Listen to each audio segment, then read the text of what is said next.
Patrick Rice was 34 years old, and 3 months ago, he lost everything he'd spent a decade building. His marriage, his reputation, and very nearly his sanity. All because of one lie. One carefully constructed, meticulously planned lie that his sister-in-law told with tears streaming down her face at a family dinner, while 23 people watched in horror. But here's what nobody knew that night. What Kayla didn't know. What Patrick's wife Angelina didn't know. What none of them could have possibly known. Patrick had proof. Evidence that would eventually tear apart Kayla's entire story and expose her for exactly what she was. He just didn't discover it yet. In 72 hours, everything would change. The truth would surface in a way that would leave everyone who'd turned their backs on him scrambling for explanations.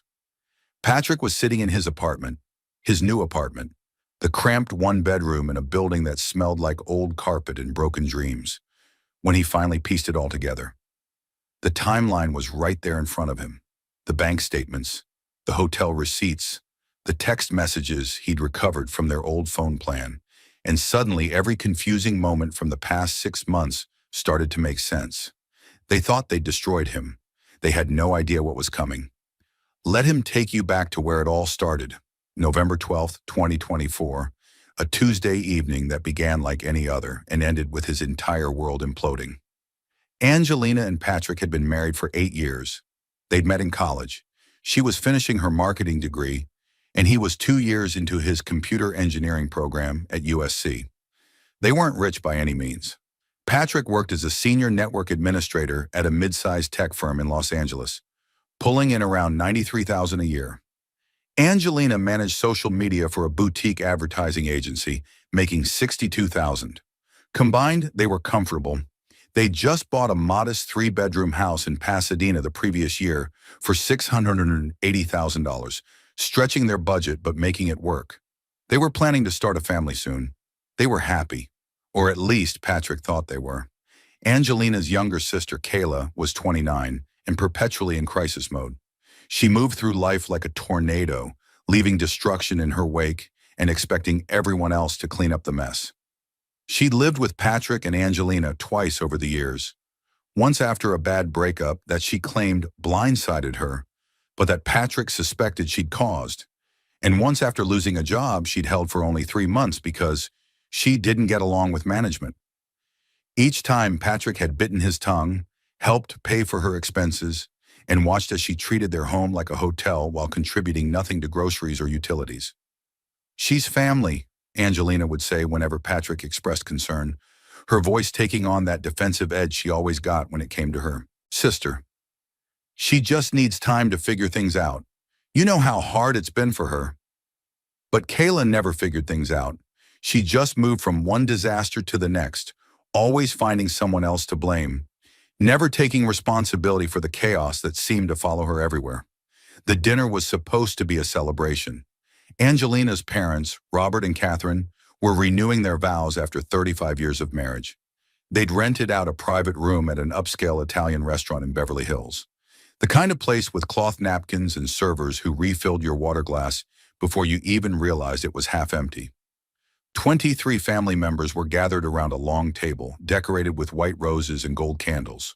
The warm glow of the candlelight reflected off the wine glasses, creating an almost magical atmosphere. Classical music played softly in the background, just loud enough to add ambiance without overwhelming conversation. Patrick had worn his best suit, the charcoal gray one Angelina had picked out for him last Christmas. Along with the blue tie she said brought out his eyes. He'd been looking forward to the evening. Things had been tense at work lately.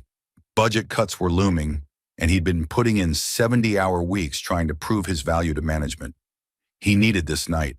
A few hours of good food, good wine, and family time. A chance to relax and enjoy himself. He should have known better. He should have noticed the warning signs. Kayla arrived late, as usual.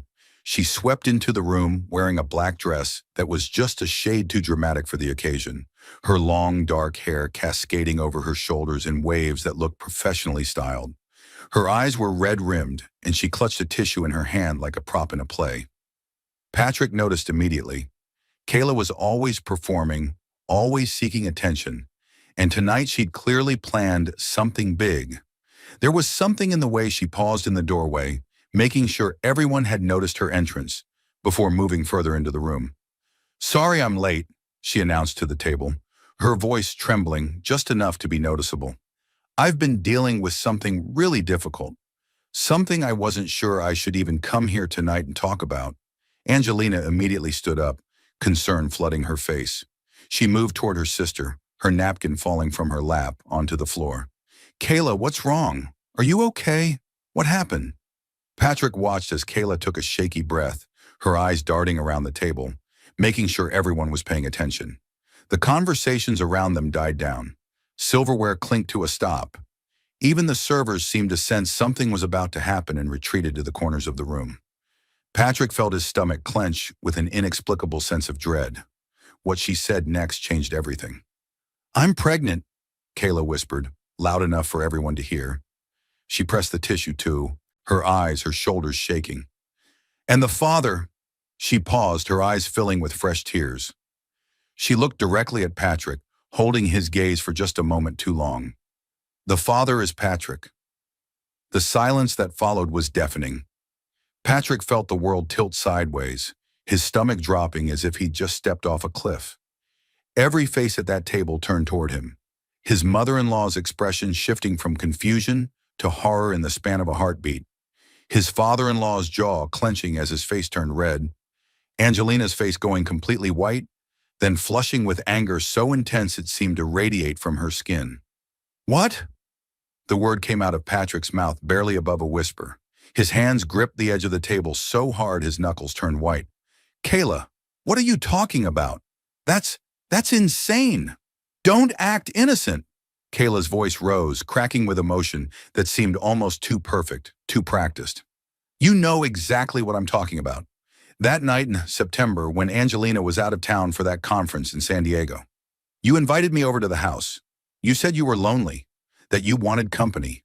You gave me wine, you kept refilling my glass, and then you—" Her voice broke into sobs that racked her entire body. "You took advantage of me. I was drunk and confused, and I didn't know what was happening until it was too late." Patrick stood up so fast his chair scraped loudly against the floor, the sound harsh and jarring in the shocked silence. "That's insane. That never happened. Kayla, why would you say something like this?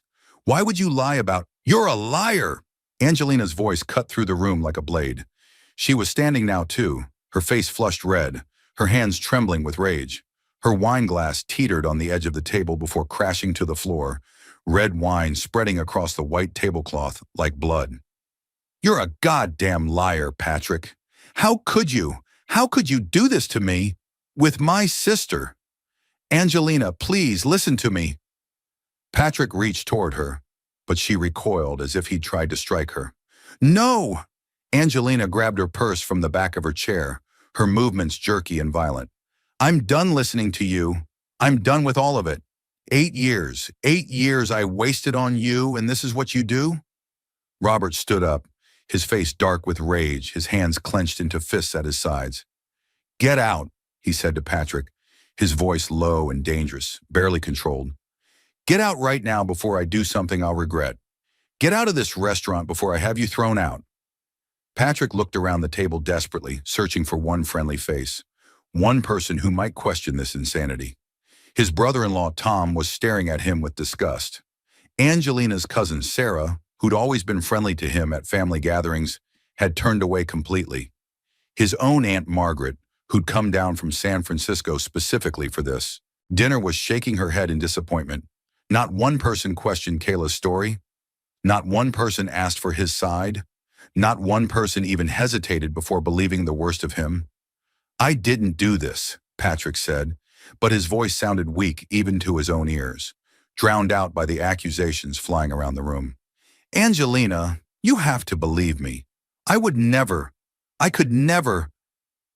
"Leave," Catherine said coldly, her voice like ice. She'd always been warm to Patrick before, treating him like a son, bragging about him to her friends, including him in family traditions. Now she looked at him like he was something she'd scraped off her shoe. "Leave before we call the police. before we have you arrested for what you've done to this family." "I haven't done anything." Patrick's voice rose desperately. "This is crazy. I wasn't even—" But nobody was listening. Kayla was being comforted by Angelina and their mother, both women wrapping protective arms around her. Other family members were standing now, their voices rising in anger, in condemnation. Someone was already on their phone. Patrick couldn't tell if they were actually calling the police or just threatening to. The walk to his car felt like a death march. Patrick's legs felt like lead, his vision tunneling until all he could see was the path in front of him. He could still hear voices from inside the restaurant. Angelina crying, Kayla being comforted, his name being spat out like poison. I can't believe him. After everything Angelina did for him. He always seemed so quiet, but you never really know people. The words followed him out into the cold November night. He sat in the driver's seat for almost 20 minutes, unable to move, unable to think, unable to process what had just happened. The cold leather against his back made him shiver. Or maybe that was just shock. His hands trembled so badly he couldn't get the key into the ignition at first. His phone buzzed, then again and again. The sound seemed impossibly loud in the silence of his car. Text messages flooded in like an avalanche. Angelina's best friend. I always knew there was something off about you. Angelina deserves so much better. His brother-in-law. Stay away from this family. If I see you near my kids, we're going to have a problem. Even his own cousin, who'd always been close to him. Can't believe you'd do this to Angelina. You're disgusting. Patrick drove home in a daze, his mind numb, operating on autopilot. Their home. The house they'd bought together, painted together, filled with furniture they'd picked out on weekend trips to various stores. But when he got there, pulling into the driveway at 10:47 p.m., the locks had already been changed. There was a note taped to the door in Angelina's handwriting, her distinctive looping script that he'd always found beautiful. Your things will be dropped off at a storage unit. The address will be texted to you. Don't contact me. Don't come to my work. Don't try to see me. My lawyer will be in touch. He'd lost his house keys in the chaos of leaving the restaurant, Patrick realized. Not that it mattered now. The locks were different anyway. He tried his key just to confirm, watched it fail to turn, then stood there on his own doorstep feeling more lost than he'd ever felt in his life. Before we go on with this great story, kindly like this video and subscribe to the channel now. There are new stories every single day. Here's a soft challenge for you. There's a twist coming that changes everything. Drop your theory in the comments. Let's see if anyone can figure it out before it happens. Patrick spent that first night in a budget motel off the freeway, one of those places with flickering neon signs and rooms that rented by the hour. He lay on top of scratchy sheets that smelled like industrial bleach and old cigarette smoke, staring at the water-stained ceiling with its mysterious brown patterns. His mind raced through every interaction he'd ever had with Kayla, searching for some explanation, some hint of why she would do this. What had he done to make her hate him enough to destroy his entire life? Had he offended her somehow? Rejected her in some way he hadn't even noticed? Then it hit him, sometime around 3 a.m., when sleep still wouldn't come. September, the month Kayla claimed it happened. Angelina had gone to a marketing conference in San Diego. That part was true. She'd been gone for 3 days, September 14th through 17th. But Patrick hadn't been home alone. He'd been in Seattle for a major network security audit at one of their company's satellite offices. A critical project he'd been planning for months. He'd flown out early morning on the 14th and hadn't returned until late on the 17th. He grabbed his phone with shaking hands and pulled up his email, searching frantically for the confirmation numbers, praying he hadn't deleted them. There they were. September 14th through 17th, his flight to Seattle left at 6:45 a.m. on the 14th from LAX. He landed back in LA at 11:30 p.m. on the 17th. There was no possible way, physically impossible, that he could have been at his house with Kayla during that time. Relief flooded through him so intensely he actually felt dizzy. He had proof. Concrete, undeniable, time-stamped proof. Flight manifests. Hotel receipts from the Cascade Inn where his company had booked him. Meal receipts from Seattle restaurants. Photos on his phone with geotags showing he was at the Cascade medical offices performing the audit. He called Angelina immediately, his fingers fumbling with the phone. It went straight to voicemail. He called again. Voicemail. He tried a third time. Voicemail. She'd turned off her phone or blocked his number already. He texted her, Angelina, I have proof I wasn't even in LA that week. I was in Seattle for work. I have plane tickets, hotel receipts, dozens of witnesses. Please just look at the evidence before you do something we can't undo. Please. His message showed as delivered but never read. The blue check marks that would indicate she'd seen it never appeared. He tried calling her parents. The phone rang twice before he heard the distinctive sound of being sent to voicemail immediately. They'd blocked him. He tried messaging Angelina on Facebook, Instagram, Twitter, every social media platform they shared. Blocked on all of them. Every single one. Like he was a virus they needed to quarantine. Nobody wanted to hear his side of the story. They'd already made up their minds.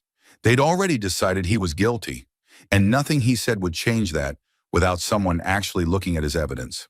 The next morning, Patrick showed up at his office with dark circles under his eyes and his clothes rumpled from sleeping in them. He hadn't even showered, hadn't thought to bring a change of clothes to the motel. His boss, Gerald Thompson, called him into his office within an hour of arrival.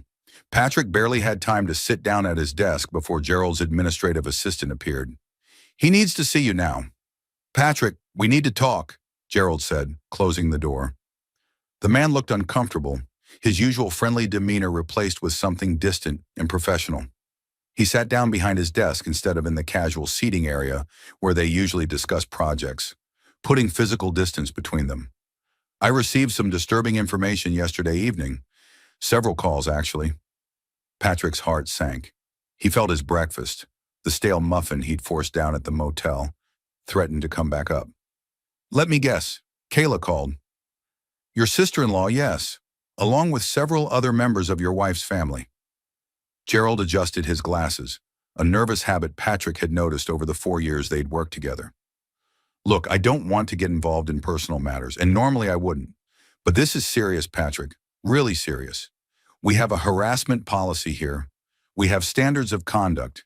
If what they're saying is true, it's not true, Patrick interrupted, his voice firm despite the exhaustion weighing him down. Gerald, I wasn't even in California when she claims this happened. I was in Seattle for the Cascade medical audit. You assigned me to it yourself. You signed off on my travel authorization. Gerald's expression shifted slightly, confusion replacing some of the discomfort. You're sure about the dates? Completely sure, September 14th through 17th. I can show you my travel receipts, my hotel booking, my flight confirmations, everything. I have photos geotagged in Seattle. I have meal receipts. I can give you the names of everyone I worked with up there who can verify I was present the entire time. Gerald, there are probably 50 pieces of documentation proving I wasn't even in the same state when this supposedly happened. Okay, Gerald said slowly, leaning back in his chair. Okay, that's good. That's important. But Patrick, until this gets cleared up, until this situation resolves itself, I think it's best if you take some personal time, paid leave, just a week or two until everything settles down and gets sorted out. You're benching me because someone lied about me? Patrick felt anger cutting through his exhaustion. I'm protecting you, Gerald corrected, his tone almost apologetic, and the company. If this becomes public, if this turns into some kind of scandal, and you're here working while allegations are flying around, it looks bad for everyone. It looks like we're not taking it seriously. Take the time. Get your evidence together. Clear your name properly, legally, then come back. Your position will be waiting for you. It wasn't a suggestion. It was an order dressed up as concern. Patrick walked out of the building 15 minutes later, carrying a box with his personal items, his coffee mug with the world's okayest network admin slogan that Angelina had given him, a photo of them from their honeymoon in Hawaii where they both looked impossibly young and happy, some tech manuals he'd been referencing for a certification. The security guard who'd greeted him cheerfully every morning for 4 years wouldn't make eye contact as Patrick walked past. He checked into an extended stay hotel that afternoon, using the emergency credit card he kept for work travel. The place was better than the motel at least. Cleaner sheets, no obvious stains, a small kitchenette. 2 weeks. He just needed 2 weeks to prove his innocence and get his life back. Everything would be fine once people saw the evidence, once they realized the truth. But as he unpacked his laptop and started pulling together his evidence, organizing files and receipts, a new thought occurred to him, one that made his blood run cold. If Kayla was lying about him being the father, she was still pregnant, which meant there was a real father somewhere, someone she was protecting, someone she wanted to hide so badly that she was willing to destroy Patrick's entire life to do it. Who could inspire that level of protection? What kind of man would be worth sacrificing an innocent person to protect? That's when it clicked. Patrick opened his laptop and logged into their shared phone plan, something he and Angelina had set up years ago to save money, combining their lines with his parents and eventually Kayla's to get a family discount. Angelina had never removed him from the account. She probably hadn't even thought about it in the chaos of the past 24 hours. He pulled up Kayla's number. They'd added her to the family plan 2 years ago when she was going through one of her financial crises, unable to afford her own phone bill. His hands moved quickly across the keyboard, pulling up call logs and text message records. The phone company kept metadata, even if the actual message content wasn't stored on their servers. Who she called, when she called, how long the conversations lasted, all of it was there, archived, time-stamped. And there, in the data spanning from late August through September, was a pattern. A phone number that Kayla called multiple times a day, sometimes conversations lasting over an hour. Late night calls after 11 p.m., early morning calls before 7 a.m. The kind of pattern you'd see between lovers, not casual acquaintances. Patrick's heart was pounding as he ran the number through a reverse lookup service.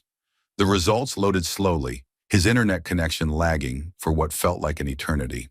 The name that came back made him grab the edge of his desk to steady himself. The calls were to Derek Morrison, Angelina's boss, the married 52-year-old creative director at Hartwell & Associates, the advertising agency where Angelina worked. The man who'd been to their house for dinner parties, who'd shaken Patrick's hand and complimented his cooking, who'd brought expensive wine and talked about his kids in college, who'd been married for 24 years to a pediatrician named Amanda and seemed to have the perfect family. Suddenly, pieces started falling into place like a puzzle Patrick hadn't even known he was solving. Kayla had been doing freelance graphic design work for Angelina's agency over the summer. Angelina had mentioned it casually in July, said she'd help Kayla get some contract work to help her out financially. Kayla and Derek would have interacted, would have worked together. Kayla, with her habit of seeking validation from powerful men, from authority figures. Derek, with his expensive suits and corner office, and creative director title and all the power that came with it. But why frame Patrick? Why not just keep it quiet, have an abortion, claim it was some random hookup? Why go through this elaborate, devastating performance that destroyed Patrick's reputation and marriage? Patrick leaned back in his desk chair, his mind racing through possibilities. Then it hit him like a freight train, so obvious he couldn't believe he hadn't seen it immediately. Money. Angelina made $62,000 a year. Decent money, solidly middle class, but nothing spectacular. But if she divorced Patrick for cause, for cheating with her own sister, getting her pregnant, she'd be entitled to a much more favorable settlement in California. She could claim emotional distress. She'd get the house, probably without having to buy out his equity. She'd probably get spousal support despite them having similar incomes, because of the nature of the betrayal, because of how sympathetic her case would be to a judge. And Kayla, who'd never held a steady job, who'd always lived off other people's generosity, who was now pregnant with her sister's married boss's baby, she'd need money, lots of it, especially if Derek wasn't going to leave his wife and support her openly, especially if Derek wanted to keep his marriage intact, his reputation untarnished. What better source of money than Patrick's assets, split with her, sister in a messy divorce? Angelina gets the house. Angelina probably gets a settlement. And then Angelina, out of sympathy and guilt for her traumatized sister, shares some of those assets with Kayla. Meanwhile, Derek stays safely hidden, his reputation intact, his marriage undisturbed, his career untouched. It was brilliant, really. Diabolical, but brilliant. Frame Patrick for the pregnancy. Angelina divorces him in righteous anger, takes everything. Angelina splits the assets with Kayla out of sympathy and guilt, probably without even questioning it, because she's so focused on being angry at Patrick. Derek remains hidden, pays Kayla child support quietly through some arrangement, and everyone wins except Patrick. The only problem with their perfect plan was that Patrick had proof he wasn't even in the state when Kayla claimed it happened. Proof he hadn't put together yet during that dinner, because he'd been too shocked, too devastated to think clearly. Proof that would blow their entire scheme apart. But there was still one question gnawing at Patrick. Did Angelina know? Was she in on the conspiracy from the beginning? Or was she just as much a victim of Kayla's lie as he was? Patrick pulled up Angelina's call logs next, his hands shaking again, but this time not from shock or fear, from anger, from the cold, burning determination to find out exactly how deep this betrayal went. What he found in those logs would answer that question, and the answer would determine everything that came next. The phone records showed something Patrick hadn't expected, something that made his stomach turn. Starting the day after the conference in San Diego, September 18th, the same day Angelina got back, there were a series of short calls between Angelina and Kayla. 3 or 4 calls per day, each lasting between 2 and 7 minutes, exactly the kind of duration you'd expect for quick updates, check-ins, status reports, coordination calls. But there was more, much more. On November 10th, 2 days before the dinner, there was an hour-long call between Angelina and Kayla at 9:47 p.m. And then, just 15 minutes after that call ended, there was a 45-minute call between Kayla and Derek. And then at 11:20 p.m., another 30-minute call between Angelina and Kayla. They were coordinating, planning, making sure their stories aligned, making sure the timing would be right, making sure every detail was perfect. Angelina knew. She'd known all along. She wasn't a victim of Kayla's lie. She was a co-conspirator. Patrick closed his laptop slowly, his breath coming in short, sharp bursts. The woman he'd loved for over a decade. The woman he'd built a life with. The woman he'd trusted with every part of himself. She'd helped her sister frame him for something he didn't do. She'd looked him in the eyes at that dinner, performed that rage and betrayal so convincingly, and called him a liar, knowing full well that he was innocent. She'd known every single word. Out of Kayla's mouth was a lie, and she'd supported it anyway. The betrayal cut deeper than anything Kayla had done, because Kayla was exactly who Patrick had always thought she was: selfish, manipulative, destructive. There had never been any illusions there. But Angelina had been wearing a mask this whole time. The loving wife, the supportive partner, the woman who'd promised to stand by him through everything, all of it had been an act. Or maybe it had been real once and had soured into something ugly, something Patrick had been too blind to see. Patrick stood up and walked to the window of his hotel room. The sun was setting over Los Angeles, painting the sky in shades of orange and deep purple, the kind of sunset that normally would have seemed beautiful. Somewhere out there, Angelina was probably in their house. His house, the one he'd worked 60-hour weeks to afford, celebrating her successful escape from their marriage. Kayla was probably being pampered and comforted by the whole family, playing the victim, soaking up the sympathy. Derek was probably at home with his wife Amanda, relieved that his secret was safe, that his affair had been successfully hidden. They all thought they'd won. They thought Patrick was too devastated, too isolated, too destroyed to fight back. They thought he'd just accept his fate, slink away, maybe fight the divorce half-heartedly, but ultimately give up. They had no idea what he was about to do, because Patrick wasn't just going to prove his innocence. He was going to expose every single one of them, their affair, their conspiracy, their attempt to steal everything he'd worked for. And he was going to do it in a way that left no doubt, no room for excuses, no way to spin the truth into something more palatable. He pulled out his phone and made a call. His best friend from college, Daniel Rodriguez, answered on the second ring. "Patrick? Man, I heard what happened. Angelina's cousin Sarah posted something cryptic on Facebook, and when I called her to ask what was going on, she told me, 'I'm so sorry. This is insane. How are you holding up?' 'I need a favor. Patrick said, his voice steady for the first time in days. I need the name of the best divorce attorney you know. And I need someone who specializes in fraud cases, because I'm about to burn their whole world down. Daniel was quiet for a moment. You have evidence? I have proof I wasn't even in California when Kayla claims this happened. And I have phone records showing Angelina, Kayla, and Angelina's boss were all coordinating before the accusation. I can prove this was planned, Daniel. I can prove it was a conspiracy to defraud me. Holy shit! Daniel's voice was low, almost awed. Okay, yeah. I'm texting you a number right now. Patricia Winters. She's the attorney who handled my sister's divorce 3 years ago when her ex tried to hide assets. Patricia destroyed him, took apart every lie, every hidden account, everything. She's expensive as hell, but she's worth every penny. Tell her I sent you. Thanks, Daniel. Patrick, whatever you're planning, make them pay.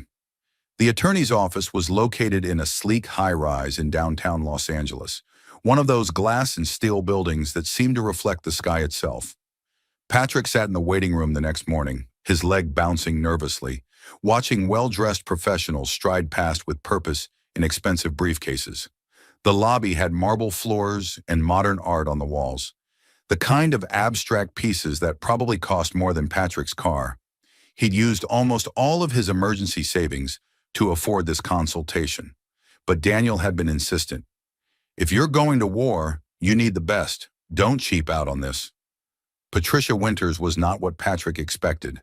She was in her mid-50s with silver gray hair pulled back in a no-nonsense bun and sharp blue eyes that seemed to catalog everything about him in the first 3 seconds. She wore a navy suit that probably cost more than Patrick's entire wardrobe, and when she shook his hand, her grip was firm and confident. Everything about her screamed competence and control. Mr. Rice, she said, gesturing to the leather chair across from her massive mahogany desk. Behind her, floor-to-ceiling windows offered a view of downtown LA that probably cost more per square foot than most people's homes. Daniel spoke very highly of you. He said you have evidence of fraud? Why don't you tell me everything, starting from the beginning? Patrick had prepared for this moment. He'd spent the last 3 days organizing everything. Printouts of phone records with calls highlighted in yellow, his travel receipts from Seattle, screenshots of text message metadata, even security camera footage from his hotel that showed him in the lobby during the exact time Kayla claimed they'd been together at his house in Pasadena. He'd created a timeline document, cross-referencing everything.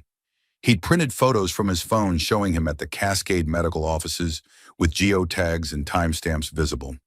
He spread it all out on Patricia's desk, organizing it methodically. My sister-in-law is claiming I got her pregnant. She made the accusation publicly at a family dinner 3 days ago, and my wife immediately filed for divorce the next morning. But I wasn't even in California when the alleged conception occurred. I was in Seattle for work, and I have proof. Patricia picked up the documents one by one, her expression neutral but focused.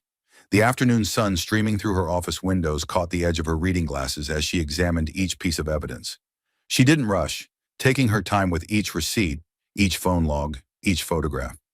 After what felt like an eternity, she set down the last page and looked at him directly. This is airtight, she said, her voice carrying a note of professional satisfaction. You can prove beyond any doubt that you weren't there. The flight manifests, the hotel records, the geotags. Any one of these would be strong evidence. Together, they're unimpeachable, which means the question becomes, why would your sister-in-law deliberately frame you? And why would your wife support that lie? Because she's protecting someone else, Patrick said. He pulled out another set of papers, the phone records showing Kayla's communication with Derek Morrison, the real father. I have phone records showing she was in constant contact with my wife's boss, Derek Morrison, during the time she would have gotten pregnant. Hundreds of calls, some lasting over an hour. Calls at all hours, early morning, late night. The pattern is clear. Patricia's eyebrows rose slightly, genuine interest crossing her features. Derek Morrison, the creative director at Hartwell and Associates? You know him? I know of him. Big name in the advertising world. Married to a pediatrician, 3 kids in college. Very concerned about his reputation from what I understand. He's the kind of man who would pay significantly to keep an affair quiet.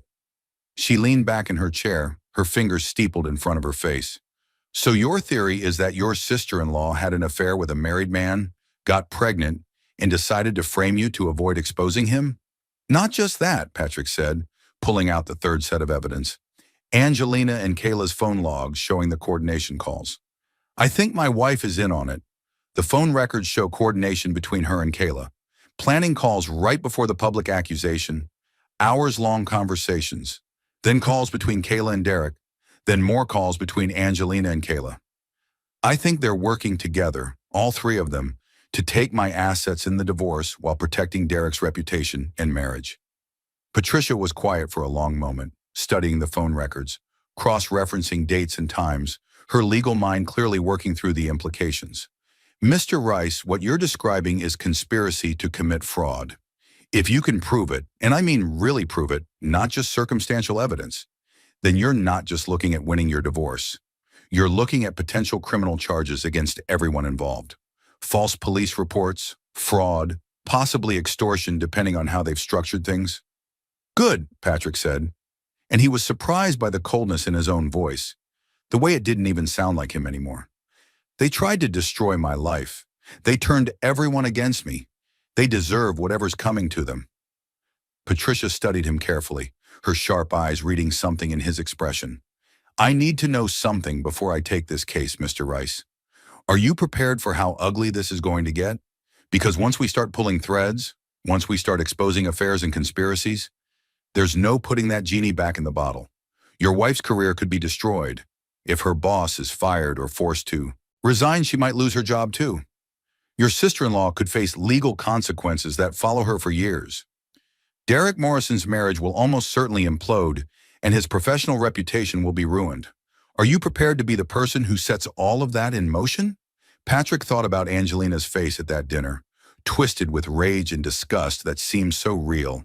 He thought about sleeping in that motel while she lived in the house he'd worked 60-hour weeks to afford. He thought about his colleagues avoiding eye contact with him, his family members blocking his number, the way his mother-in-law Catherine had looked at him like he was garbage. He thought about being escorted out of his own office like a criminal. Yes, he said simply, I'm prepared. They made their choices. They chose to lie, to conspire, to destroy an innocent person. I'm just going to make sure the truth comes out. What happens after that is on them. Patricia nodded slowly, something like approval in her expression. Then let's get started. First things first. We need to secure your financial assets. If your wife is planning to take everything, we need to make sure there's something left to fight for.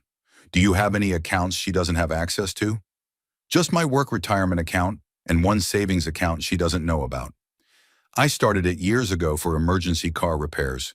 Kept adding to it whenever I had extra money. There's about $8,000 in there. Smart, don't touch it. That's going to be your war chest for legal fees and living expenses. We'll also need to freeze any joint accounts to prevent asset dissipation. That might make her angry, but I don't care, Patrick interrupted. Do whatever you need to do. I'm not letting her steal money from our accounts to pay for the lawyers she's hiring to steal everything else from me. Make sure you're subscribed to this channel if you have not, because the ending of this story will blow your mind. And drop a comment below telling me what you think Patrick should do next. Patricia worked fast. Within 48 hours, she'd filed a response to Angelina's divorce petition that included his alibi evidence and a motion to freeze all joint assets pending investigation of fraud. She'd also hired a private investigator named Raymond Cole, a former LAPD detective who specialized in infidelity cases and had a reputation for being thorough to the point of obsessive. Patrick met Raymond at a coffee shop in Silver Lake 3 days later. The place was one of those hipster establishments with exposed brick and artisanal coffee that cost $7 a cup. Raymond was in his early 60s with gray hair and a weathered face that suggested he'd seen every type of human behavior and been disappointed by most of it. He wore jeans and a leather jacket, looking more like someone's cool uncle than a private investigator. He ordered black coffee and got straight to business, pulling out a tablet before he'd even fully sat down. Your lawyer filled me in on the basics, Raymond said, opening a notes app. Alleged pregnancy, false accusation, possible affair with the boss. Here's what I need from you. Everywhere you think they might have met. Every location Kayla mentioned hanging out this summer. Any trips your wife took without you? Any unusual expenses on credit cards? Any changes in behavior? Staying late at work, new clothes, different grooming habits, suddenly interested in her appearance. Give me something to work with. Patrick had already prepared notes on his phone. Kayla did freelance work at Hartwell and Associates from June through September. My wife would have introduced them. She's the one who got Kayla the contract work. There's a hotel called the Maritime Crown about 2 miles from the agency. Angelina mentioned once that Derek sometimes takes clients there for off-site meetings because they have private conference rooms. If they were meeting secretly, that's where I'd look first. Raymond nodded approvingly, making notes. Good instincts. Hotels like that are common, private, anonymous, easy to claim you were there for business if anyone asks. What else? Angelina took 3 business trips this summer that I thought were legitimate at the time, but now I'm wondering if they actually were. One to San Francisco in July for what she said was a conference on social media marketing. One to San Diego in September. That's the one where Kayla claims I got her pregnant, supposedly for another marketing conference, and one to Santa Barbara in October for some kind of agency retreat. She said they were all for work, but I never saw any of the usual conference materials she usually brings back. No folders full of handouts, no branded merchandise, no photos with coworkers. I'll verify those. Check if her agency actually had events in those cities on those dates. Companies file expense reports, register for conferences. There's a paper trail. If they didn't, Raymond let the implication hang in the air. What about financial irregularities? Changes in spending patterns? Angelina started spending more in August and September. Nothing crazy, nothing that raised immediate red flags, but more expensive clothes from places she didn't usually shop. Better hair salon visits. She started going to some place in Beverly Hills instead of her regular salon. More makeup, nicer perfume. I noticed but didn't think much of it at the time. She said she needed to look professional for some big pitches the agency was working on, and that made sense to me. Or she was competing with Derek's wife for his attention, Raymond said flatly. Classic affair behavior. Women either neglect their appearance because they're distracted and emotionally unavailable, or they obsess over it because they're trying to impress the affair partner. They want to look perfect every time they see them. He made notes on his tablet. Give me a week. I'll find out exactly what Derek Morrison has been up to. And if your sister-in-law has been staying at any hotels, if there are any social media posts she thought she deleted but didn't, any paper trail at all, I'll find it. People always leave a trail, always. Patrick left that meeting feeling something he hadn't felt in weeks. Hope. Not just hope that he'd clear his name, but hope that justice, real, concrete justice, was coming. Hope that the truth would actually matter, that evidence would prevail, that he wouldn't be destroyed by lies. But he wasn't just sitting around waiting for Raymond to work. He had his own investigation to conduct, his own evidence to gather. Patrick still had access to the home security system. He'd set it up himself 2 years ago when their neighborhood had experienced a rash of package thefts. Cameras at the front door, back door, and garage, all connected to cloud storage. Angelina had never been tech-savvy enough to know how to remove his access, or even that she should. The account was in his name, linked to his email. She probably hadn't even thought about the cameras in the chaos of the past week. He logged in from his laptop at the extended stay hotel and started scrolling through footage, methodically going back through months of recordings. September, October, November. Hours and hours of mundane comings and goings. Angelina leaving for work at 8:15 a.m. every morning. Angelina returning home around 6:30 p.m. Their neighbor's orange cat crossing the yard. The mail carrier. The Amazon delivery driver. Nothing unusual. Then he saw it. November 9th, 10:47 p.m. 3 days before the dinner, 3 days before his entire world exploded. A car pulled into his driveway, not Angelina's silver sedan, but a black luxury SUV, some expensive model Patrick didn't immediately recognize. The driver's side door opened, and Kayla stepped out, followed by someone else emerging from the passenger side. The angle wasn't perfect. The camera was positioned to capture package thieves, not detail everyone who visited. But Patrick could make out enough details. Male, tall, well-dressed, even at that late hour. The man looked around nervously before following Kayla to the front door, like he was checking to see if neighbors were watching. Angelina answered immediately, as if she'd been waiting by the door. There was a brief conversation on the doorstep, too far away for the camera's audio to pick up clearly, just muffled voices. And then all three went inside. The door closed. The driveway sat empty. Patrick's heart was pounding so hard he could hear it in his ears. He fast-forwarded through the footage, watching the timestamp tick by. 11 p.m., midnight, 1 a.m. The man didn't emerge until 1:23 a.m., nearly 3 hours. When he left, Angelina walked him to his car, visible in the camera's range. They stood close, too close, talking. Patrick could see their body language, intimate, familiar, comfortable. Then Angelina reached up and adjusted the man's collar, an intimate gesture that made Patrick's stomach turn. The kind of gesture you make with someone you're close to, someone whose appearance you care about. The man got in his SUV and backed out of the driveway. As his headlights swept across the front of the house, illuminating everything in their path. Patrick got a clear view of the license plate. He paused the footage, took a screenshot, enhanced the image until he could read every character clearly. Then he ran it through a DMV lookup service, the kind that exists in legal gray areas, but that private investigators and bail bondsmen use all the time. The SUV was registered to Derek Morrison at an address in Manhattan Beach, one of LA's most expensive neighborhoods. Patrick sat back, his mind racing through implications. Derek had been at his house, in his home, 3 days before the accusation, conspiring with Angelina and Kayla to destroy him, planning the details, making sure their stories aligned, coordinating the public humiliation. The rage that filled him was white-hot and all-consuming, threatening to drown out rational thought.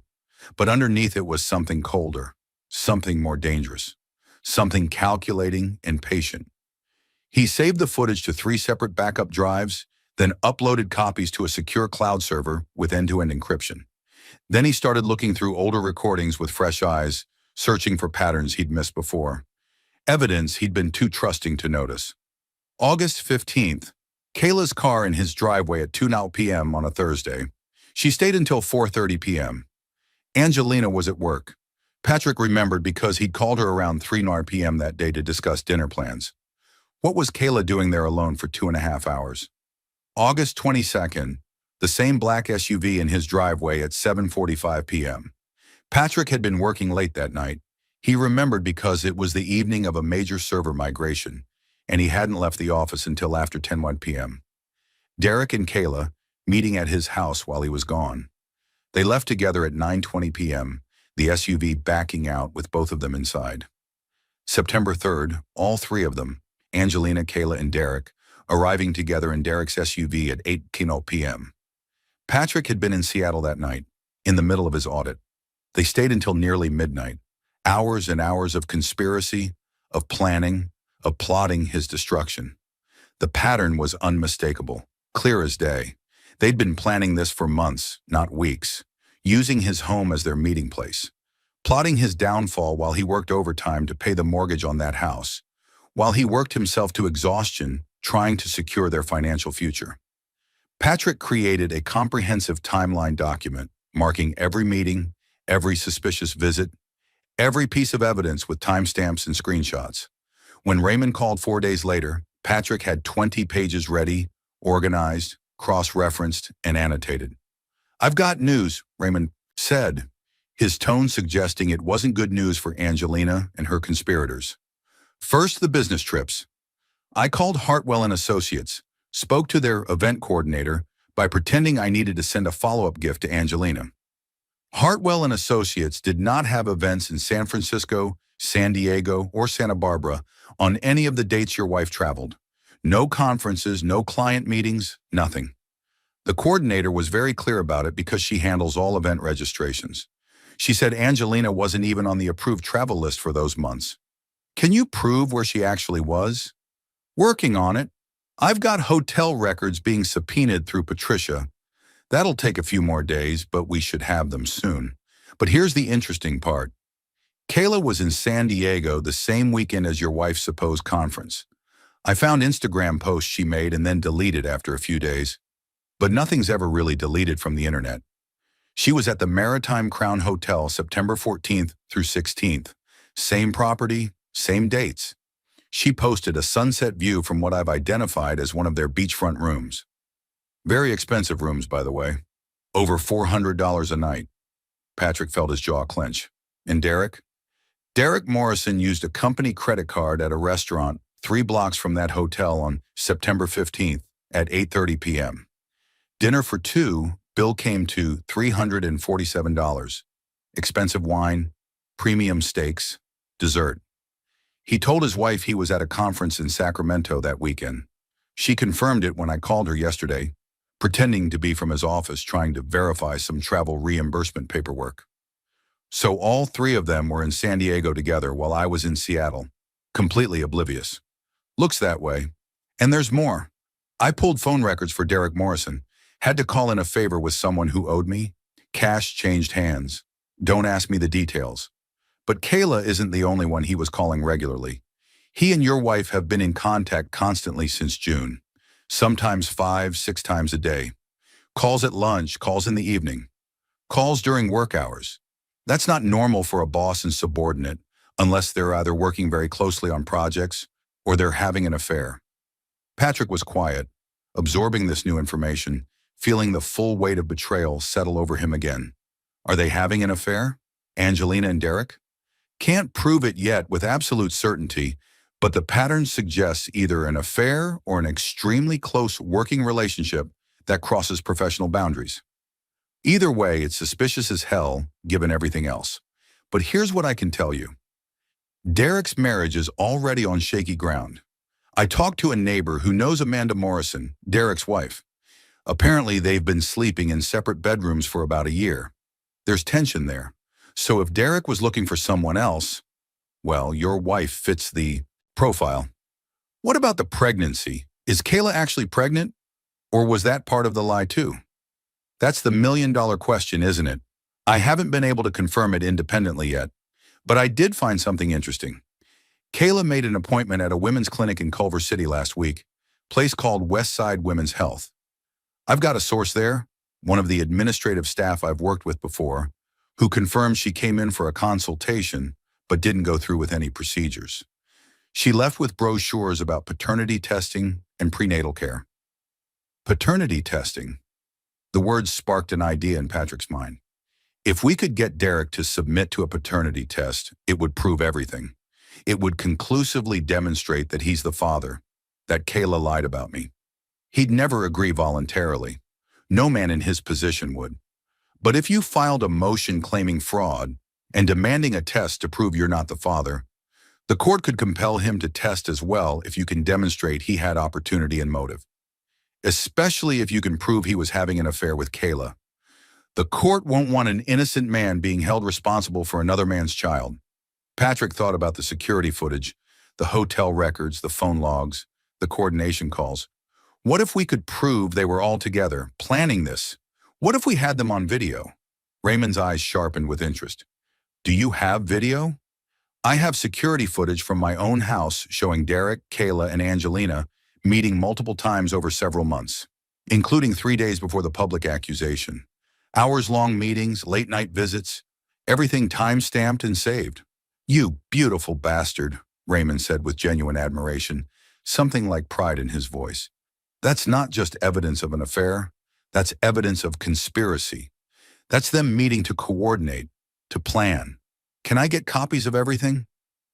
Already made them. Patrick slid a USB drive across the table.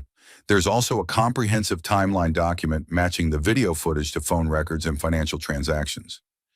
Everything's time-stamped, cross-referenced, and organized chronologically. I've even included notes about where I was during each meeting, work, Seattle, wherever, to prove I had no knowledge of what was happening. Raymond plugged the drive into his tablet and started scrolling through the files, his expression growing more intense with each passing minute. Finally, he looked up at Patrick with something approaching respect. This is prosecutable. I mean, actually criminally prosecutable. False accusations, conspiracy to commit fraud, Potentially perjury if any of them have made statements under oath in the divorce proceedings. Your wife's lawyer is going to lose their mind when they see this. Derek's going to panic. This is airtight. When do we show them? Not yet. We need a few more pieces first. I want to establish the affair. Beyond any doubt, get hotel records with both their names. Credit card statements showing Derek paying for things for Kayla or Angelina. I want financial records showing if any money changed hands between them. And I want to know exactly what Kayla told her doctor about the pregnancy. Medical records can be subpoenaed in a fraud case, and if she told them something different than what she's telling your family, that's more evidence of lying. How long will that take? Another week, maybe 2 at most. But Patrick? Raymond's voice turned serious, his casual demeanor dropping away. Once we reveal this evidence, everything changes. Your wife will know you've been investigating her. Derek will lawyer up immediately. He'll hire the most expensive attorney he can find. Kayla might panic and admit things, or she might double down on the lies, and we'll have to keep fighting. This becomes a war, a very public, very ugly war. Are you ready for that fight? Really ready? Patrick thought about the dinner, the humiliation of everyone staring at him with disgust, the blocked calls and deleted accounts, the way Angelina had looked at him with such convincing hatred, such perfectly performed betrayal. The 3 days he'd spent thinking his entire life was over, thinking he'd never recover from this. I'm ready, he said, his voice steady and cold. Let them panic. Let them lawyer up. Let them scramble to explain away security footage and phone records and hotel receipts. I want to watch them squirm. I want them to know what it feels like to be trapped, to be caught, to have nowhere to run. Good, Raymond said, genuine approval in his voice, because in 2 weeks, we're going to drop this bomb and blow their whole world apart. The medical records arrived on a Tuesday morning, exactly 10 days after Patricia had filed the motion demanding them. Patricia called Patrick at 7:45 a.m., her voice tight with barely contained triumph, the kind of excitement attorneys feel when they know they have a winning case. You need to get to my office right now, she said without preamble. Drop whatever you're doing. We've got her. We've got all of them. Patrick was there in 20 minutes, his heart pounding the entire drive through morning LA traffic. Patricia was waiting in her conference room, documents spread across the long table like evidence at a crime scene, organized into neat piles. Raymond was there too, along with another woman Patrick didn't recognize. Mid-40s, professional attire, gray suit, holding a tablet and wearing the confident expression of an expert. Patrick Rice, this is Dr. Lisa Hammond, Patricia said, gesturing to the woman. She's a medical consultant I brought in to review Kayla's records and provide expert analysis. Lisa, tell him what you found. Dr. Hammond pulled up a document on her tablet, adjusting her glasses. Kayla submitted medical records from a women's clinic in Culver City as ordered by the court. She is indeed pregnant, approximately 18 weeks along as of the filing date. But here's the critical issue. Based on standard gestational dating, using her last menstrual period, and confirmed by both an ultrasound performed at 8 weeks and one at 12 weeks, conception occurred in late July or very early August. Specifically, the estimated conception date is July 28th, plus or minus 3 days, not September. Patrick felt the air leave his lungs. So she was already pregnant, already more than a month pregnant, before she claims Correct, which means her accusation against you is impossible timeline-wise, even if you hadn't been in Seattle during her claimed conception date. The medical evidence conclusively proves you could not be the father based on her own medical records. But there's more. Dr. Hammond scrolled to another document, a clinical intake form with handwritten notes. The clinic notes from her first visit in August indicate Kayla initially came in requesting information about terminating the pregnancy. She was given counseling as required by California law and provided with information about her options. She ultimately changed her mind about the termination, but those notes are part of her permanent medical history. They also note she was anxious about the father finding out and concerned about how it would affect her family dynamics and worried about professional repercussions. Direct quotes from the intake form filled out by the counselor. She knew from the beginning who the real father was, Raymond added, satisfaction evident in his voice. And she knew it was going to cause massive problems. That's why she needed a scapegoat. That's why she crafted this entire elaborate scheme to frame you. Patricia leaned forward, her sharp eyes gleaming. We've also received the subpoenaed phone records as of yesterday afternoon. The pattern is even more damning than we thought.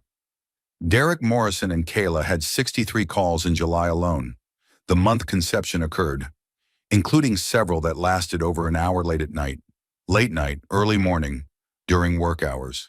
The texts, while we can only see metadata since the content isn't stored, show hundreds of messages exchanged between them.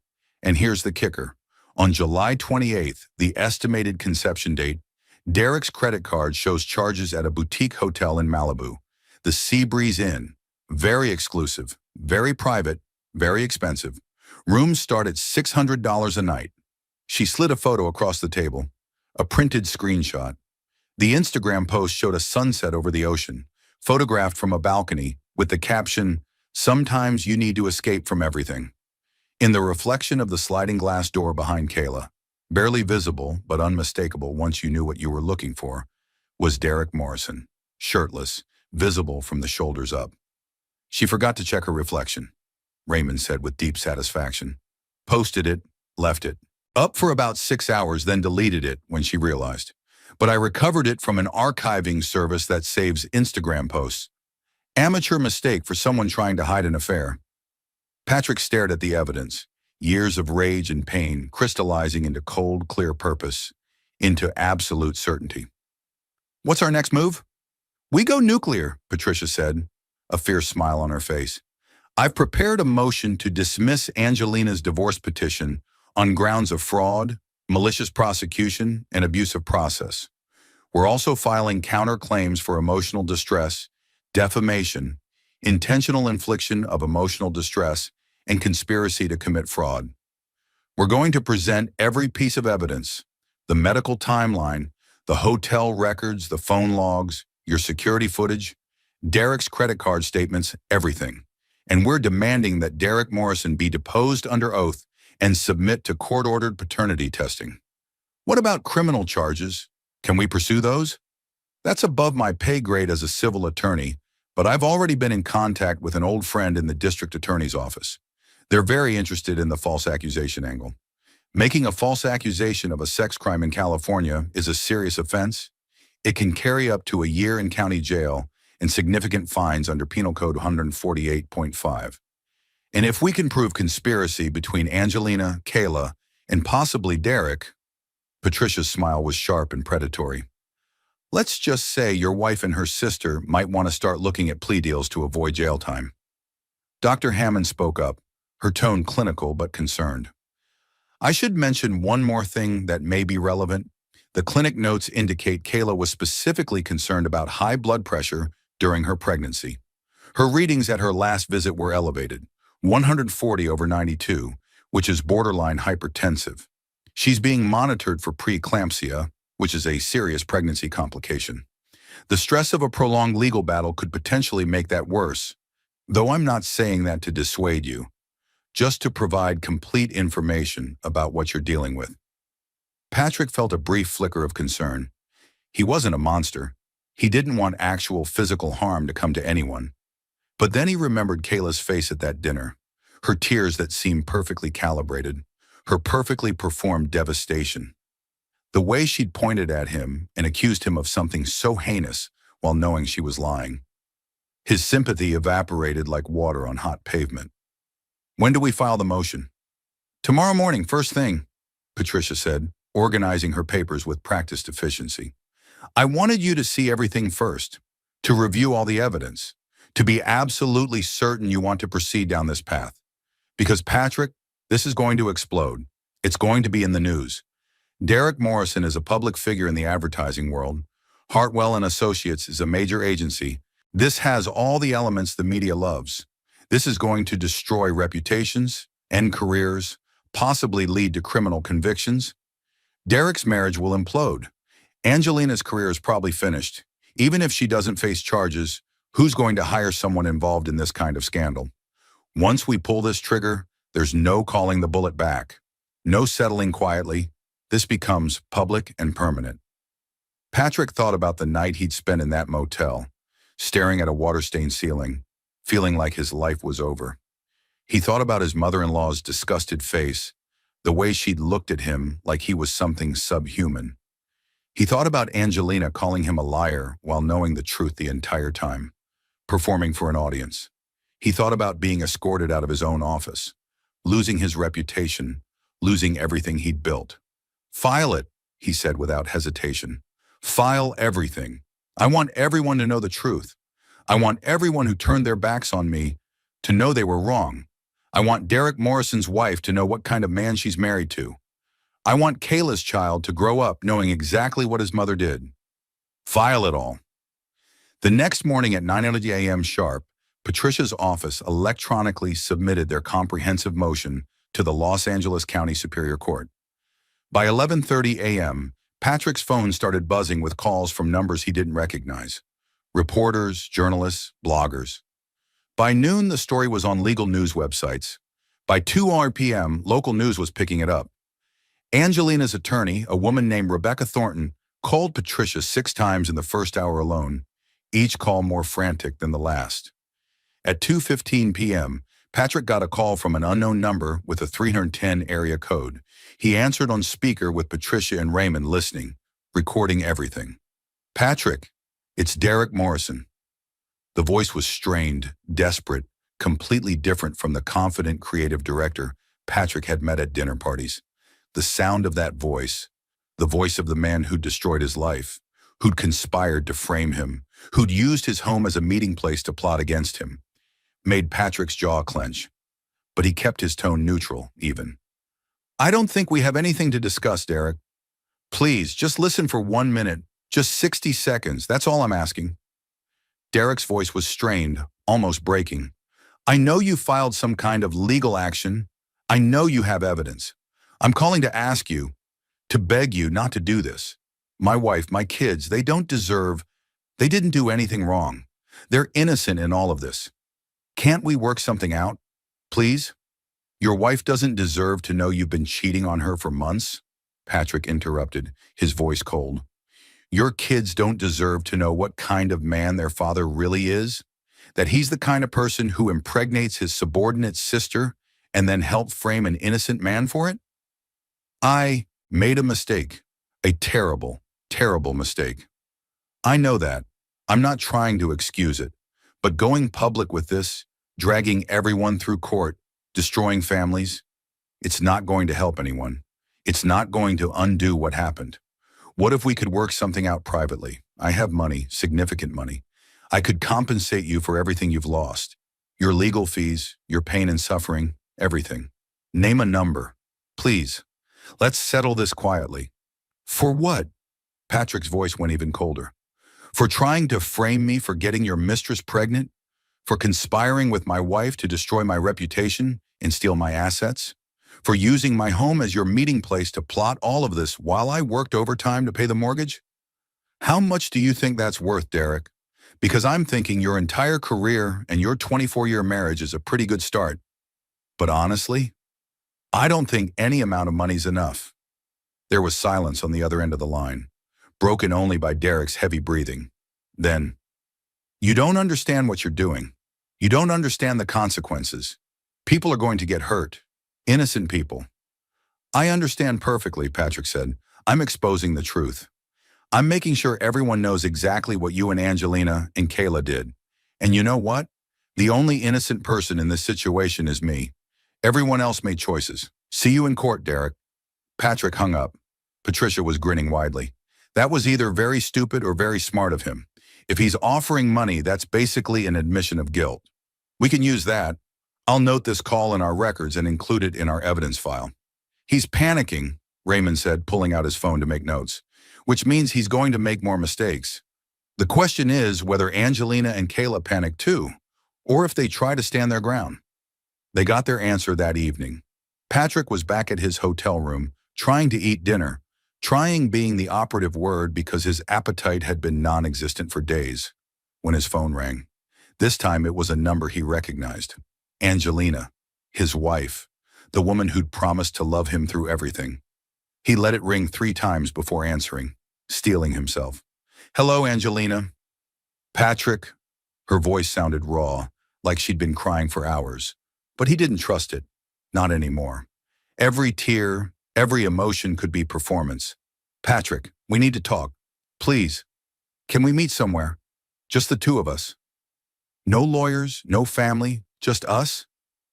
Anything you want to say to me can be said through our lawyers. That's how this works now.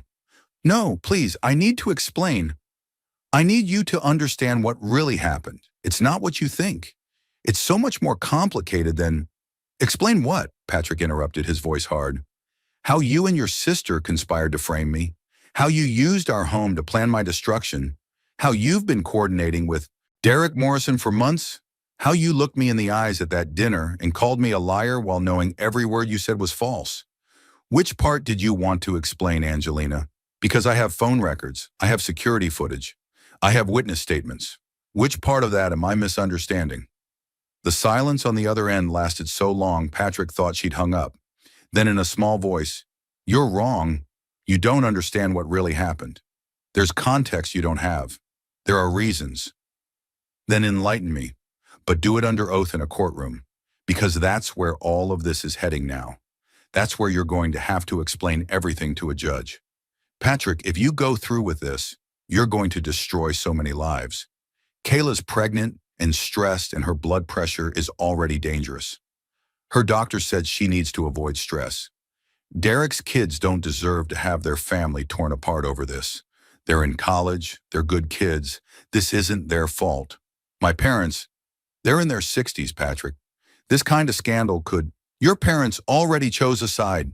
Patrick cut her off, his voice rising despite his efforts to stay calm. "They chose to believe a lie without even giving me a chance to defend myself. They called me names. They threatened to call the police on me. They looked at me like I was garbage. So frankly, Angelina, I don't care what this does to them. They made their choice. Please." Angelina's voice cracked, genuine emotion breaking through, or maybe just better acting. "If you ever loved me, if any of our 8 years together meant anything to you at all, please don't do this. We can work something out. I'll drop the divorce. We can go to counseling. I'll do whatever you want. I'll sign whatever you want me to sign. Just please, please don't destroy everyone's lives over this." Patrick felt something twist in his chest, a phantom pain from a wound that was still bleeding. For just a moment, he remembered the woman he'd fallen in love with in college. The woman who'd laughed at his terrible jokes and held his hand during scary movies and promised to build a life with him. The woman who'd cried happy tears when they bought their house. The woman he thought he'd grow old with. Then he remembered her face at that dinner, twisted with performed rage, calling him a liar while her sister cried fake tears. He remembered the coordination calls in the phone records. He remembered her walking Derek to his car at 1:23 a.m., adjusting his collar with casual intimacy. "No," he said quietly but firmly, "we can't work this out, because you're not sorry for what you did. You're sorry you got caught. You're sorry there are consequences. There's a difference, Angelina, a big difference." Patrick, he hung up before she could say anything else. 5 minutes later, right on schedule like they'd coordinated, and they probably had, Kayla called. Patrick didn't answer. She left a voicemail, her voice high and desperate. "Patrick, it's Kayla. I need to talk to you about what happened at the dinner. Please call me back. I made a mistake. A huge, terrible mistake. I was confused and scared, and I said things that weren't entirely true. I panicked, okay? I panicked and I said the first thing that came into my head, and then it spiraled out of control, and I didn't know how to take it back. If we could just meet somewhere, just you and me, I could explain everything. I could tell you why I did it. Please, I'm begging you. Don't let this go to court. I'll tell everyone I was wrong. I'll make it right. I'll do whatever you want. Just please call me back." Patrick played the voicemail for Patricia, who immediately saved it and added it to their evidence file. "She's cracking," Patricia said with satisfaction, "and she just confessed on a recorded message that she lied about you. This is exactly what we needed. This voicemail alone could be grounds for criminal charges." The next 3 days were a blur of legal maneuvering, strategy sessions, evidence organization. Angelina's attorney tried to have the evidence suppressed, claiming the security footage was obtained illegally and violated Angelina's privacy. The judge disagreed in a preliminary hearing. Patrick had every right to security cameras on property he owned, and Angelina had no reasonable expectation of privacy for visitors to the exterior of the home. Derek's attorney tried to argue that he was irrelevant to the divorce proceedings and shouldn't be compelled to participate. The judge disagreed again and ordered him to appear for deposition within 10 business days. If you're enjoying this story, hit that like button and let me know in the comments what you would have done in Patrick's situation. The bomb everyone had been waiting for, the one that would make this truly public, dropped on Friday afternoon. Patrick was meeting with Patricia to prepare for his own deposition next week, going over potential questions and practicing his answers, when her assistant burst into the conference room without knocking, something she'd never done before. "Turn on Channel 7, she said breathlessly, reaching for the remote herself. "Right now. They're running the story." Patricia grabbed the remote from her and switched on the TV mounted on the conference room wall. The local news was showing a breaking story with the dramatic headline, "Prominent ad executive embroiled in pregnancy and paternity scandal." The anchor, a polished woman in her 40s, was speaking in that practiced, serious tone news anchors use. Derek Morrison, creative director at the prestigious Hartwell & Associates advertising agency, has been placed on indefinite leave amid allegations of an affair in a complex paternity dispute. According to legal documents filed this week in Los Angeles County Superior Court, Morrison allegedly conceived a child with 29-year-old Kayla Reynolds while Reynolds' older sister and her husband were going through a contentious divorce. The husband, Patrick Rice, claims he was falsely accused of paternity as part of an elaborate fraud scheme to take his assets in the divorce. Rice has provided evidence, including phone records, hotel receipts, and security camera footage, allegedly showing Morrison, Reynolds, and Rice's wife, Angelina Rice, meeting to coordinate their stories. The story continued for almost 3 minutes, laying out the basic facts of the case. They showed professional photos of Derek from the agency's website, confident, successful, wearing an expensive suit. They showed the exterior of Patrick and Angelina's home in Pasadena, though they carefully blurred the house number. They even had a brief statement from Hartwell & Associates saying they were conducting an internal investigation into allegations involving a senior employee and take these matters very seriously. Patrick's phone immediately exploded. Texts from colleagues he hadn't heard from in weeks. "Dude, I just saw the news. Holy shit. I'm so sorry we didn't believe you." Calls from reporters asking for interviews, for comments, for exclusive statements. Messages from distant relatives who'd blocked him after the dinner, suddenly wanting to hear his side of the story. His college roommate, "Patrick, I saw the news. Angelina did what? Call me immediately." Patricia muted the TV and turned to face Patrick. "Well, it's officially public now. No going back. The cat is very much out of the bag. How do you feel?" Patrick watched the news coverage in silence. Seeing his name on television, seeing his story being told to thousands of people, they were framing him as the victim, the wrongly accused husband fighting back against a conspiracy. Part of him felt vindicated, validated, proven right. But another part just felt exhausted, emotionally drained. "I feel like I want this to be over," he said finally, honestly. "I want justice, but I also want to move on with my life." It will be soon. Derek's deposition is scheduled for Monday morning at 9 a.m. That's when we'll get him under oath and on the record about everything. And I have a feeling he's going to cave fast now that this is public. His reputation is already destroyed. His career is hanging by a thread. His marriage is probably over. He has every incentive to settle quickly and make this go away. She was right. Sunday evening, exactly 48 hours after the news story broke, Patricia called Patrick with an update. Derek's attorney just reached out. They want to settle immediately.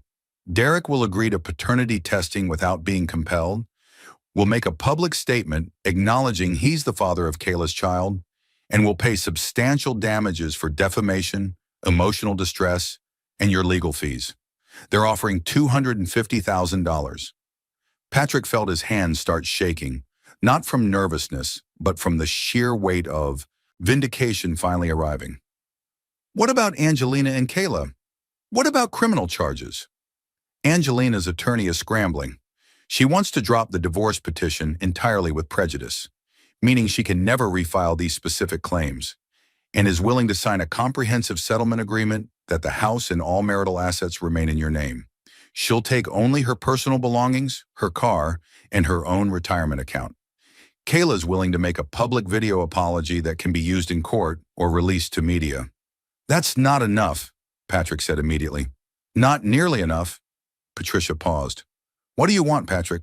What would be enough? Patrick thought about it carefully, really thought about what justice meant, what would make him whole. He could push for criminal charges, watch Angelina and Kayla potentially face jail time, drag this out for months or years in criminal court, destroy them completely and utterly. Or he could take a different path, one that gave him closure and freedom without turning him into someone he didn't want to be. I want Angelina to sign an agreement giving me full ownership of the house and all our joint assets except for her personal belongings, her car, and her retirement account. That's fair. I want Kayla to make a public statement, video recorded with a notary present, admitting she lied about me, explaining exactly what she lied about, and apologizing fully and specifically. Not some vague, I made a mistake nonsense. She needs to say clearly that she falsely accused me of fathering her child. I want Derek to pay $400,000, not $250,000, $150,000 to me for damages and emotional distress, $150,000 to a charity supporting falsely accused individuals. I'll choose which one, and $100,000 to cover all my legal fees with any remainder going to me, every penny accounted for. And the criminal charges? Patrick took a deep breath. I won't pursue them unless they violate the terms of the settlement in any way or ever contact me again for any reason. But I want the right to press charges held in reserve indefinitely, forever. I want an agreement that if they ever speak about me publicly, if they ever defame me again, if they ever violate our agreement, I can immediately file charges with the DA. They get to live with that hanging over their heads, forever. Patricia smiled slowly, approval evident in her expression. You've really thought about this. That's smart. That's strategic. It gives you protection and leverage without turning you into the vengeful ex-husband. I'll draft the settlement terms tonight and send them over first thing tomorrow morning. The settlement was finalized on Wednesday of the following week. Derek's attorney delivered a cashier's check and a signed, notarized statement acknowledging paternity and apologizing for his role in the situation. Kayla's video apology was recorded in Patricia's conference room with 2 witnesses and a notary present. 5.5 minutes of her, looking pale and exhausted and genuinely frightened, admitting she had lied about Patrick, explaining she had been afraid to reveal the real father's identity, and apologizing to Patrick for the immeasurable pain she'd caused him. Her hands shook the entire time. Whether from genuine remorse or fear of criminal prosecution, Patrick couldn't tell and didn't particularly care. The video went semi-viral when Patricia's office released it to the media to counter some of the ongoing coverage and speculation. The comments were brutal toward Kayla, people calling her every name imaginable, analyzing her body language, questioning every word. Patrick found he didn't feel much satisfaction from it. He didn't feel vindicated by strangers tearing her apart online. He just wanted it to be over. Angelina signed over the house on Friday afternoon at the title company. Her attorney and Patricia present as witnesses. She showed up wearing sunglasses that hid most of her face, her eyes red-rimmed and puffy from crying. Her hands trembled as she signed document after document. She wouldn't look at Patrick directly, keeping her gaze fixed on the papers in front of her. When all the papers were signed, when the house was legally his alone, Angelina hesitated at the door. She pulled off her sunglasses, revealing eyes that were devastated and hollow. Patrick, she said quietly, her voice barely above a whisper, for what it's worth, I'm sorry. I know that doesn't mean much now. I know it doesn't change anything, but I need you to know that I'm sorry. I never meant for things to go this far. I never wanted to hurt you. Patrick looked at her, really looked at her, the woman he'd loved for over a decade, the woman he'd built a life with, the woman who'd promised to stand by him through everything, the woman who'd helped try to destroy him. I don't forgive you, he said simply, his voice emotionless. And I don't hate you. I don't feel anything anymore when I look at you. And maybe that's worse than hatred. Maybe that's the real consequence of what you did. You turned love into nothing, into empty space where something used to be. Angelina's face crumpled, tears streaming down her cheeks, her composure completely breaking. But she nodded and left without another word, her attorney following quickly behind her. If you enjoyed this story, like this video and leave a comment telling me what you thought. And if you're not already subscribed to the channel, please subscribe and hit the notification bell to get alerts for new stories like this one. Thanks for watching, and I'll see you next time. 3 months later, Patrick stood in the kitchen of his house now, fully and legally and irrevocably his, making coffee on a Saturday morning in early spring. The space felt different without Angelina's things cluttering the counters, without her schedule magnets on.